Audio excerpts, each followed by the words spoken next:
umattend ng graduation ng ating anak, no? Elementary. Kasundan rin siya ng grade 6. Dito tayo ngayon ng kapila. Tinawag na by group. Doon sa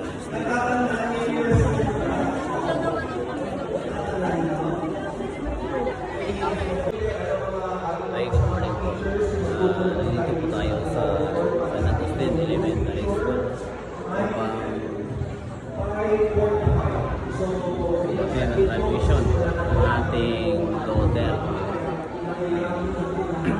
morning po. Ito pa tayo nakapila.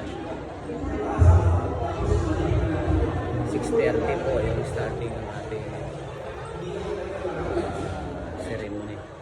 Doon sa baba. Tatawagin po yung bike group. Doon lalakad sa baba. Ito po yung pila sa itaas.